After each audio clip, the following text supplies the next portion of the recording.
ఏలూరు జిల్లా వేములపల్లి గ్రామంలో టీడీపీ కార్యకర్తలు హల్చల్ చేశారు. వైఎస్ఆర్సీపీ మహిళా కార్యకర్త బొల్లవరపు రాటాలు ఇంటిపై దాడికి దిగారు. కర్రలు రాళ్లతో రాటాలు ఇంటిపై అటాక్ చేశారు. ఈ దాడిలో రాటాలు కుమారుడి తలకు రాయి తగలడంతో తీవ్ర గాయమైంది. ఇదే క్రమంలో టపాసులు పేల్చడంతో రాటాలు మనుమరాలు చేతికి గాయమైంది. అయితే ఘటనా ప్రాంతంలో పోలీసులు ఉన్న చోద్యం చూస్తున్నారు తప్ప టీడీపీ కార్యకర్తలను అదుపు చేయలేదంటూ రాటాలు ఆరోపించారు. ఒక మహిళపై ఇలాగేనా దాడి చేసేదంటూ రాటాలు ప్రశ్నించారు. సార్ గారండి ఇక్కడ మా గుమ్మలో టపాకాయలు వేసారండి. పిల్లకి వచ్చి చేయి కాలిందండి. కాలితే నేను కానిస్టేబుల్ ఇద్దరు అక్కడ ఉంటే అక్కడికి వెళ్ళి చెప్పి వస్తున్నానండి. మాదాస్ గంగరాజు నన్ను సత్య కలిపి లాక్కొచ్చి కొట్టిండి.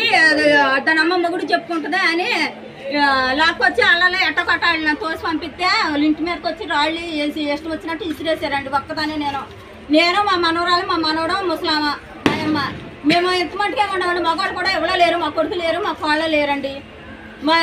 ఈ రకంగా చేశారు. మీరు రండి మళ్ళీ మా పిల్లాడు మా కాళ్ళు ఇప్పుడే ఊరి నుంచి వస్తే ఎల్సీ గారు గేట్లు తీసి లోపలికి పంపించారు. మా అబ్బాయిని ఇప్పుడు ఎనపీటుగా రాయితే ఇప్పుడు రక్తం కారిపోతుంది, ఆగలేదు కూడా.